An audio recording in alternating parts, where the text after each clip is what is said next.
Assalamu alaikum students. In previous lecture we have studied the last topic of chapter number 1. Now our first chapter has completed. Now today we shall start our second chapter of principles of electrical engineering, which is about network theorems. In this chapter we shall cover all these subtopics which are related to the solving of simple and complex circuits, electrical circuits.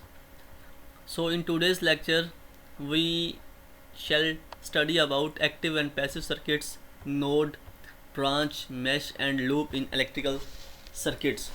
And after that we shall also discuss all these subtopics one by one. So let's start our today's lecture. Now first of all,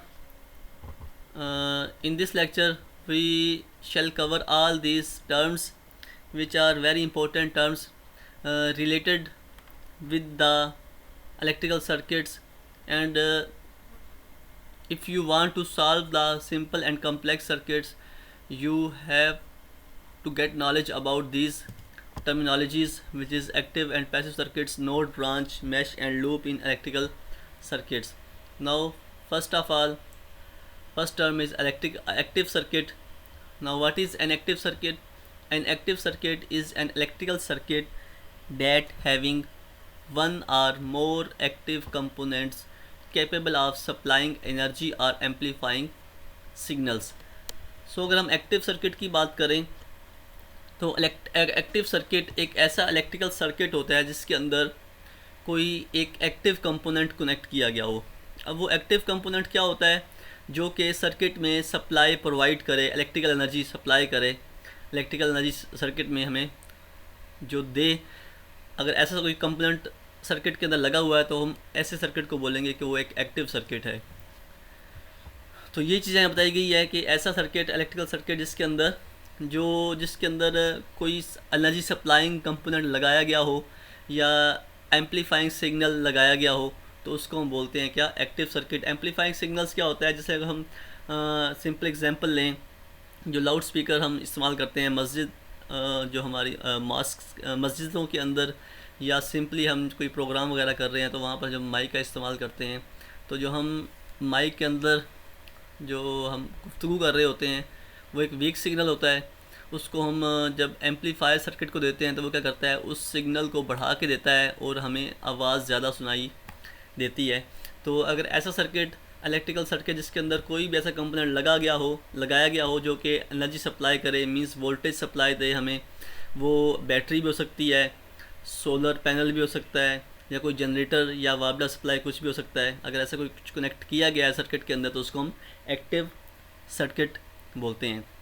तो अब active components कौन कौन से होते हैं जो circuit को, जिसकी बिना पर हम जो सर्किट को एक्टिव सर्किट बोल रहे हैं? तो वो कंपोनेंट वोल्टेज सोर्स भी हो सकता है, जैसे कि बैटरी और डीसी सप्लाई. तो इसको हम बोल सकते हैं कि ये एक्टिव कंपोनेंट है. तो ऐसा कंपोनेंट जो वोल्टेज सोर्स, जिसे हम ऐसे इस तरह के कंपोनेंट को बोलते हैं जो कि इलेक्ट्रिकल सर्किट के अंदर, जैसे बैटरी हो गई या कोई डीसी सप्लाई हो गई, तो इस तरह का जब कोई कंपोनेंट सर्किट के अंदर लगा हुआ है तो हम बोलेंगे कि ये सर्किट क्या है? एक्टिव सर्किट है, क्योंकि इसके अंदर एनर्जी सप्लाई कंपोनेंट अटैच किया गया है. इसके अलावा करंट सोर्स जो है ये भी हमारा एक एक्टिव जो है करंट का सप्लाई सोर्स है, तो इसलिए इसको भी हम बोलेंगे, अगर ये भी सर्किट में कनेक्ट किया गया है तो इसको भी हम बोलेंगे एक्टिव सर्किट. इसके अलावा ट्रांजिस्टर जो होते हैं ये इलेक्ट्रॉनिक कंपोनेंट्स हैं जो कि करंट जो है कंट्रोलिंग डिवाइस हैं. इसके अलावा सिग्नल्स को एम्पलीफाई करने के लिए भी इस्तेमाल किए जाते हैं. इसके अलावा ऑपरेशनल एम्पलीफायर्स जो हैं ये भी, जिस तरह मैंने आपको एम्पलीफाई सिग्नल की बात की, तो उसके अंदर ऑपरेशनल एम्पलीफायर्स का इस्तेमाल किया गया होता है जो कि वीक सिग्नल को जो इम्प्रूव करके हमें प्रोवाइड करते हैं. तो इस तरह के जब भी कंपोनेंट्स सर्किट के अंदर अटैच किए गए होंगे तो उस तरह के सर्किट को हम बोलेंगे क्या? एक्टिव सर्किट उसको हम बोलेंगे. इसके अलावा आते हैं पैसिव सर्किट के ऊपर. पैसिव सर्किट क्या होता है? अ passive circuit contains only passive components that can not generate electrical energy, they only absorb, store और डिसिपेट एनर्जी. अगर हम पैसिव सर्किट की बात करें तो पैसिव सर्किट एक ऐसा सर्किट होता है जिसके अंदर पैसिव कंपोनेंट्स लगाए गए हों। अब पैसिव कंपोनेंट्स क्या होते हैं, जो कि ऐसे कंपोनेंट्स को बोलते हैं जो कि इलेक्ट्रिकल एनर्जी जनरेट नहीं करते, बल्कि क्या करते हैं, ये इलेक्ट्रिकल एनर्जी को in the form of heat dissipate करते हैं, या इलेक्ट्रिकल एनर्जी को स्टोर करते हैं, या फिर एब्जॉर्ब करते हैं। जैसे अगर हम बात करें, जो एक सर्किट दिखाया गया हमें, यहाँ पर ये जो बैटरी कनेक्ट की गई है, ये प्लस माइनस ये बैटरी के टर्मिनल्स को शो कर रहा है, कि हम बोल सकते हैं कि यहाँ पर एक वोल्टेज सोर्स लगाया गया है जो कि बैटरी हो सकती है। इसके अलावा अदर कोई डीसी सप्लाई सोर्स, इसके अलावा कोई हो सकता है। तो ये अब अगर हमारा ये कंप्लीट सर्किट है, इसके अंदर हमने एक एक्टिव सोर्स लगाया हुआ है, तो इसको हम बोलेंगे क्या है कि एक एक्टिव सर्किट है, क्योंकि इसके अंदर हमने वोल्टेज सोर्स को कनेक्ट किया हुआ है। इसके अलावा ये जो रजिस्टर, कैपेसिटर और ये जो इंडक्टर दिखाए गए हैं, तो ये रजिस्टर जो है ये इलेक्ट्रिकल जो है एनर्जी को डिसिपेट करता है in the form of heat. Capacitor जो है ये एनर्जी को स्टोर करता है। इंडक्टर जो है वो करंट स्टोरिंग डिवाइस है, करंट को एब्जॉर्ब करता है। तो इस तरीके से जो है ये जो है तीनों कंपोनेंट्स यहाँ पर रजिस्टर, इंडक्टर और रजिस्टर, कैपेसिटर और इंडक्टर, ये क्या हो रहे हैं एज इन कंपोनेंट्स को हम बोलेंगे कि ये सर्किट के अंदर पैसिव कंपोनेंट्स हैं ये पर। तो ऐसा सर्किट जिसके अंदर कोई एक्टिव कंपोनेंट लगाया गया होगा उसको हम एक्टिव सर्किट बोलेंगे, जो जैसे कि बैटरी या कोई वोल्टेज सोर्स हो सकता है या करंट सोर्स हो सकता है। इसके अलावा जो सर्किट के अंदर रजिस्टर, कैपेसिटर या इंडक्टर लगाए गए होते हैं, इनको हम बोलते हैं क्या, पैसिव कंपोनेंट्स। तो यहाँ बताया गया हमें पैसिव कंपोनेंट्स कौन से हैं, रजिस्टर जिसको हम आर से डिनोट करते हैं, कैपेसिटर इसको हम सी से, कैपिटल सी से शो करते हैं, और इंडक्टर इसको कैपिटल एल से शो करते हैं। इनको हम आगे नेक्स्ट चैप्टर्स के अंदर, इनको रजिस्टर तो हम पढ़ चुके हैं फर्स्ट चैप्टर के अंदर, इसके अलावा जो कैपेसिटर और इंडक्टर जो हैं इनको हम नेक्स्ट चैप्टर्स के अंदर जो है वन बाय वन इनको हम डिस्कस फर्दर करेंगे। सिंपली अभी तक आप ये समझ लें कि कैपेसिटर जो है ये एक इलेक्ट्रिकल एनर्जी को स्टोर करता है। इंडक्टर जो है ये इंडक्टेंस प्रोवाइड करता है सर्किट के अंदर, जिसकी वजह से करंट को ऑपोजिशन मतलब दी जाती है, करंट को ऑपोजिशन होती है इसकी वजह से, क्योंकि ये करंट को स्टोर करता है। तो इस तरीके से जो है ये हमारे तीनों जो हैं कंपोनेंट्स, ये रजिस्टर और कैपेसिटर और इंडक्टर जो है ये एज अ पैसिव कंपोनेंट्स इनको हम बोलते हैं। अब आते हैं नेक्स्ट जो है, नेक्स्ट टर्म है नोड। नोड हम किसे बोलते हैं, a node is a point in electrical circuit where two or more components are connected. किसी भी सर्किट के अंदर ऐसा पॉइंट जहाँ पर दो या दो से ज़ायद इलेक्ट्रिकल कंपोनेंट्स को कनेक्ट किया गया हो, तो उनको हम बोलते हैं, उस पॉइंट को हम बोलते हैं नोड।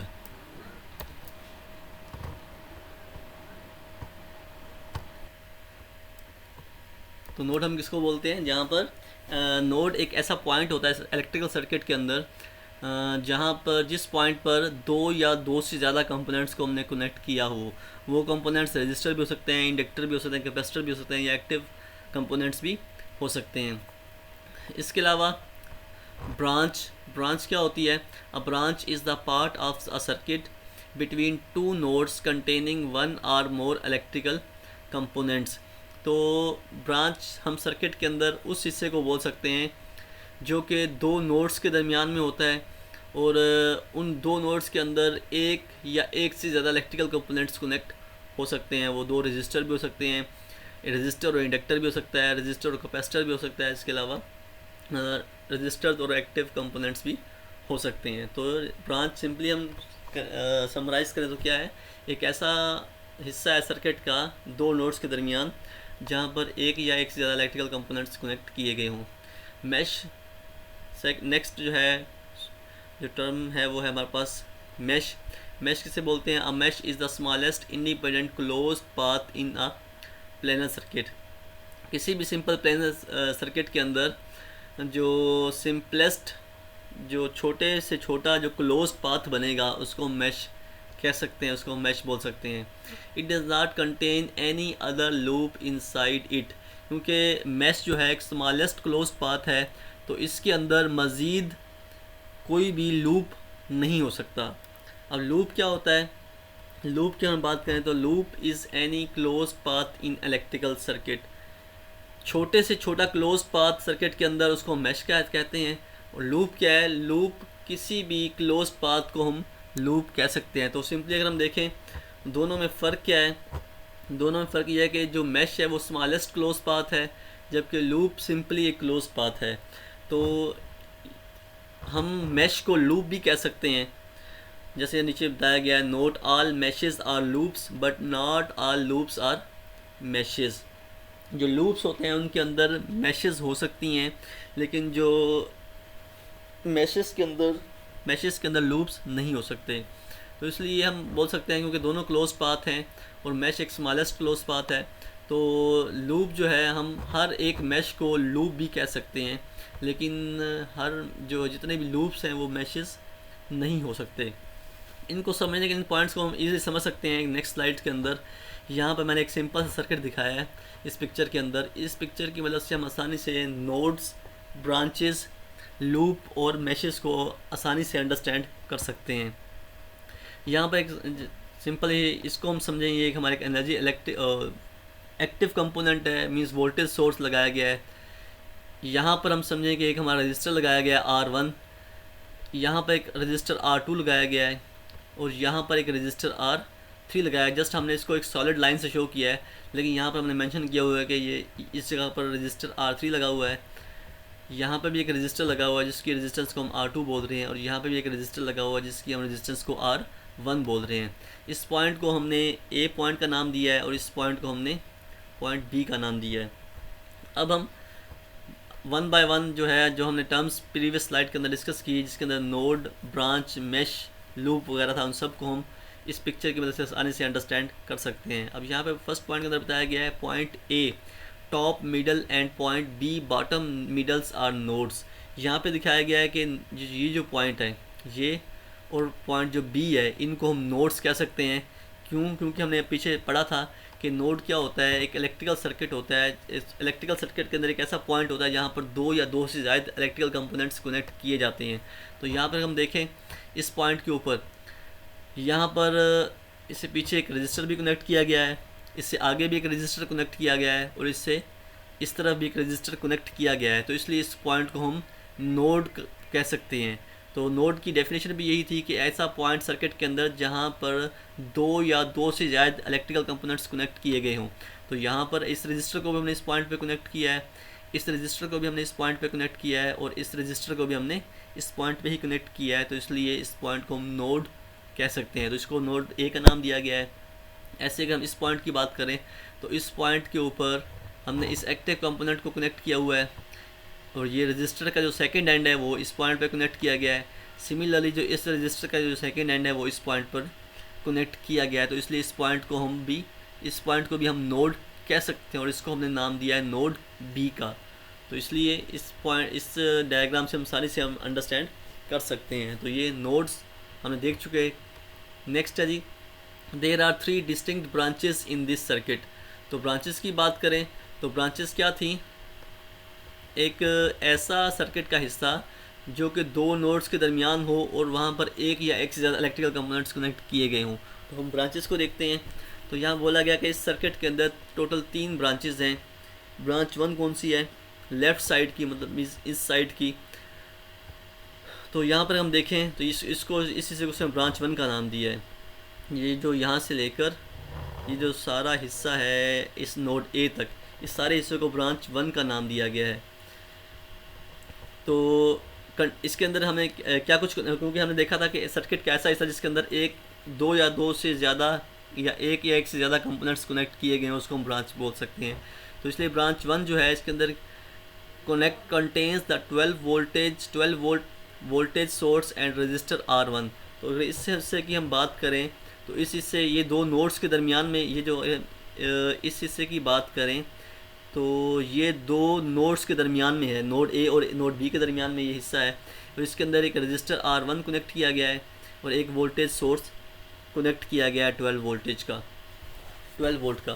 तो ब्रांच 2 जो है वो मिडल हिस्सा है, ये हिस्सा है, इसके अंदर रजिस्टर R2 कनेक्ट किया गया है। तो नोड A और नोड B के दरमियान जो हिस्सा है इसको हम ब्रांच 2 का नाम दे रहे हैं। तो middle, branch 2 means middle contains the central vertical register R2। तो जो सेकंड ये जो हिस्सा है, इस हिस्से को हमने ब्रांच 2 का नाम दिया और इसके अंदर रजिस्टर R2 कनेक्ट किया गया है। सिमिलरली अब ब्रांच 3 की बात करें तो ब्रांच 3 कौन सा हिस्सा है, यहाँ से लेकर ये जो हिस्सा है हमारा ये वाला, इस हिस्से को ब्रांच 3 का नाम दिया गया है और इसको यहाँ शो किया हुआ है ब्रांच 3। इसके अंदर क्या कुछ कनेक्ट किया गया हुआ है, ब्रांच 3 जो है वो इसके अंदर हमने R3 रजिस्टर को कनेक्ट किया हुआ है। तो इसलिए हमने अभी जो प्रीवियस स्लाइड के अंदर पढ़ा था कि ब्रांच क्या होती है, किसी भी इलेक्ट्रिकल सर्किट के अंदर वो हिस्सा होता है जिसके अंदर एक या एक से ज़्यादा इलेक्ट्रिकल कंपोनेंट्स कनेक्ट किए गए हों। तो इस सर्किट के अंदर हमने देखा कि 3 तरह की ब्रांचेस यहाँ पर हमने देखी इसके अंदर। इससे जो सर्किट है ये 3 ब्रांचेस इसके अंदर मौजूद हैं। अब हम आते हैं मैश के ऊपर। मैश जो है यहाँ पर 2 मैशेज़ हैं, मैश 1 और मैश 2। क्योंकि हमने पढ़ा था कि मैश जो है वो स्मॉलेस्ट क्लोज पाथ है, छोटे से छोटा क्लोज पाथ। लेकिन मतलब क्लोज पाथ का मतलब क्या है कि वो क्लोज होना चाहिए, इसमें से करंट फ्लो कर सके, क्योंकि ओपन पाथ हो तो उसके अंदर करंट फ्लो नहीं कर पाता। तो ये जो ये हिस्सा है ये क्लोज पाथ है, इसको मैश 1 का नाम दिया हुआ है। इस तरीके से ये भी एक क्लोज पाथ है, इसको मैश 2 का नाम दिया हुआ है। तो यहाँ बताया जा रहा है कि mesh 1 the left hand window pane containing the 12 volt source R1 and R2। तो यहाँ बताया गया कि ये लेफ़्ट वाला हिस्सा जिसके अंदर 12 वोल्टेज का एक वोल्टेज सोर्स लगाया गया है, रजिस्टर R1 लगाया गया और रजिस्टर R2 लगाया गया है। तो इस हिस्से को हम मैश 1 का नाम दिया हुआ है कि ये क्लोज पाथ है। सिमिलरली अगर हम मैश 2 की बात करें तो इसके अंदर भी जो है the right hand window pane containing R2 and R3, क्योंकि R2 जो है वो दोनों के साथ कॉमन है। तो इसलिए इसके जब हम मैश 2 की बात करेंगे तो इसके अंदर भी हम रजिस्टर R2 की बात करेंगे। तो मैश 2 जो है ये भी क्लोज पाथ है, तो इसके अंदर हमने रजिस्टर R2 और R3 को कनेक्ट किया हुआ है।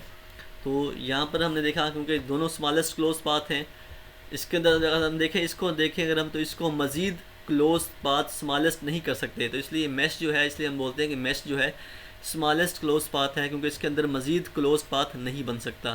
तो ये इस सर्किट के अंदर टोटल 2 मैशेज़ हैं, एक मैश 1 और दूसरी मैश 2। तो ये दोनों क्लोज पाथ हुए, स्मॉलेस्ट क्लोज पाथ। तो लूप की बात करें, क्योंकि हमने पिछली स्लाइड के अंदर जो यहाँ बताया गया कि there are 3 total loops in this diagram. Loops की बात करें तो हमने बोला था कि लूप भी क्या होता है, क्लोज पाथ ही होता है। फिर हमने एक नोट ये भी देखा था कि जितनी भी मैशेस होती हैं उनको हम लूप्स कह सकते हैं, जितनी मैशेस होती हैं वो लूप्स होती हैं, लेकिन हर लूप जो है वो मैश नहीं होता। तो यहाँ पर हम लूप की बात करें तो टोटल कितने लूप्स हैं, 3 लूप्स हैं। लूप 1 इज़ मैश 1, क्योंकि हमने बोला था अभी पीछे पढ़ा है कि मैश को भी हम लूप कह सकते हैं। तो इस मैश 1 को हम लूप 1 का नाम भी दे सकते हैं। सिमिलरली लूप 2 कौन सा होगा, जो मैश 2 है इसको हम लूप 2 का नाम दे सकते हैं। और जो लूप 3 है उसको हम जो है the outer loop travels all the way around the outside perimeter. तो ये जो अगर हम यहाँ से शुरू करें और इस पूरे हिस्से को अगर हम बात करें, यहाँ से लेकर ये सारा हिस्सा जो आउटर हिस्सा है, बाहर वाला हिस्सा, इस सब को हम लूप, क्योंकि ये भी एक क्लोज पाथ बन रहा है। जैसे हम यहाँ से वोल्टेज सोर्स से स्टार्ट करें, ये रजिस्टर R1 और नोड A से हम सीधा इस तरफ चलें तो ये भी क्या है, एक टोटल एक पूरा एक क्लोज पाथ ही है। तो इस आउटर हिस्से को हम भी एक क्लोज, क्योंकि ये भी क्लोज पाथ है इसलिए इसको हम लूप कहते हैं। तो ये तीसरा लूप हो गया इस सर्किट के अंदर। तो इसलिए हम बोल रहे हैं कि इस सर्किट के अंदर जो है 3 लूप्स हैं। एक मैश 1 को हम लूप 1 कह सकते हैं, मैश 2 को हम लूप 2 कह सकते हैं, और ये जो टोटल बाहर वाला क्लोज पाथ है इसको हम लूप 3 का नाम देते हैं। तो इस तरीके से ये था हमारा आज का टॉपिक, जिसके अंदर हमने कुछ इंपॉर्टेंट टर्म्स जैसे कि एक्टिव सर्किट, पैसिव सर्किट, इसके अलावा नोड, ब्रांचेस, मैश और लूप को डिस्कस किया। तो आप इस जो है टॉपिक को मज़ीद बार बार सुनिएगा। इसके हवाले से if you find any difficulty you may ask me in comment section. So in the next lecture we shall discuss second subtopic of this chapter, which is about Kirchhoff's laws, Kirchhoff's first law which is current law, and Kirchhoff's second law which is about voltage law. So तब तक आप अपना ख्याल रखिएगा और इसको kindly, और आखिर में दोबारा आपसे वही रिक्वेस्ट कि जो है मेरे channel electrical DAE electrical knowledge space 04 इसको लाजमी सब्सक्राइब कीजिएगा और बेल आइकन को प्रेस कीजिएगा ताकि आपको जो हर एक लेक्चर की वीडियो बासानी आपको मिल सके। Thank you.